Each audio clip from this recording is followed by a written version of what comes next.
காலை வணக்கம். வேக்ஸ்ன்றது என்ன? வேக்ஸ் என்னன்னா, இந்த தேனீக்கள் இருக்குல்ல, அவங்க அந்த தேனி வந்து தன்னுடைய தேனை சேமித்து வைப்பதற்கு ஒரு ஒரு ஒரு நெட்வொர்க்கான வேக்ஸ் தயாரிச்சிருக்கும். பார்த்துருப்பீங்க தேன். அதிலேருந்து தான் தேன் உள்ளே இருக்கும்.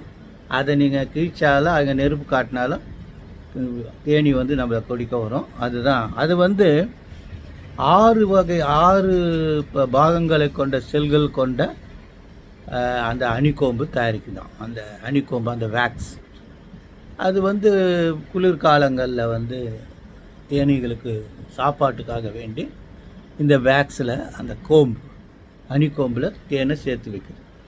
இது இல்லாமல் வேக்ஸ்ன்றது பல வகையான வகையில் வந்து கிடைக்குது. என்னன்னு கேட்டிங்கன்னா, பழங்கள்ல இருந்து, காய்கறிகள்ல இருந்து, அப்புறம் செடிகள்ல இருந்து, மிருகங்கள்ல இருந்து கிடைக்குது. இது இல்லாமல் மினரல்ஸில், பெட்ரோலியத்திலிருந்து நிறைய கிடைக்குது. செயற்கையாக தயாரிக்கப்படுகிற வேக்ஸு, மேன்மேடு வேக்ஸ், மனிதனால் தயாரிக்கப்படுகிறது. கர்னபுவான்ற ஒரு வேக்ஸ் வந்து கர்னபுவான்ற பனை மரத்திலிருந்து பிரேசிலில் கிடைக்குது. அது வந்து ப்ரௌன் கலரில் இருக்கும். அது வந்து ஃப்ளோர் ட்ரெஸ்ஸிங்கு, கேண்டல்ஸு அது தயாரிக்க உதவுது. பெரிபெரியிலேருந்து பெரிபெரி வேக்ஸ் தயாரிக்கிறாங்க.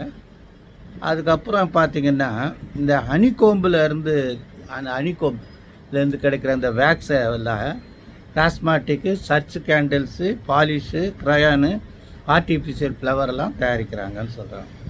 உல் வாக்ஸ்ன்றது என்னென்னா, இந்த உடம்பில் வளர்க்கக்கூடிய மிருகங்கள்லேருந்து ஒரு வாக்ஸ் வருது.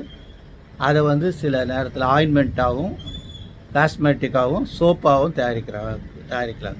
90% வேக்ஸ் வந்து பெட்ரோல் மூலமாக தான் கிடைக்குது. ஏன்னா அது அதிகமாக உபயோகத்தில் இருக்கிற காரணம் வந்து அதுக்கு நிறம் இல்லை, சுவை இல்லை. ரெண்டாவது வந்து ரசாயன தொந்தரவு கொடுக்காது. ரசாயனத்தின் மூலமாக கெமிக்கல் இன்ஆக்டிவ்னஸ் இல்லாதனால இந்த பெட்ரோலியம் வேக்ஸை அதிகமாக உபயோகப்படுத்துகிறோம். காலை வணக்கம், நன்றி.